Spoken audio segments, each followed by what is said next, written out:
Fournir des services financiers aux populations à faible revenu et aux petits entrepreneurs qui n'ont pas accès aux services bancaires traditionnels. Tel est le rôle des microfinances. Tous les débrouillards, parce que moi-même je suis électricien, en même temps pneumaticien ici à Newbel.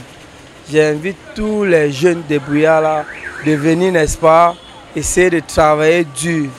Trouver un compte quelque part, compte journalier là, question de garder peut-être 500 par jour. À la fin du mois, vous avez 15 000 francs. D'ici 2 mois, parce que moi j'ai commencé depuis quand les vacances ont commencé. C'est ça qui m'a déjà permis comme ça, n'est-ce pas, de venir essayer de voir comment je vais faire pour trouver les tenues pour mes 2 enfants déjà. Au Cameroun, on les compte par centaines.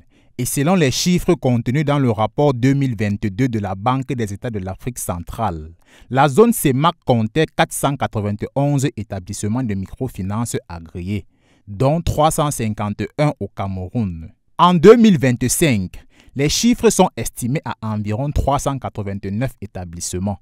Selon les données du ministre des Finances, au 31 décembre 2024, les établissements de microfinance au Cameroun sont classés en 3 catégories principales.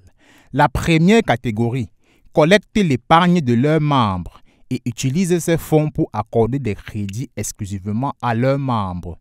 La deuxième catégorie, elle collecte l'épargne et accorde des crédits à des tierces. La troisième catégorie, quant à elle, accorde des crédits à des tierces sans collecter l'épargne. On distingue des microfinances qui s'éteignent rapidement au Cameroun.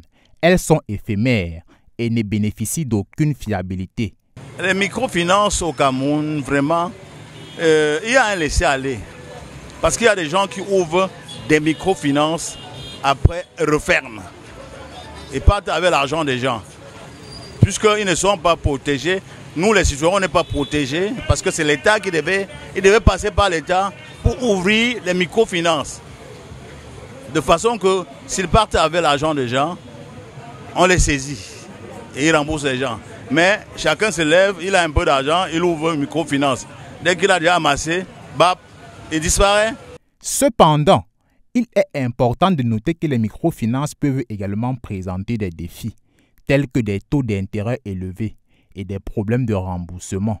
Il est donc important de bien comprendre les conditions et les risques avant de s'engager dans une relation avec une institution de microfinance.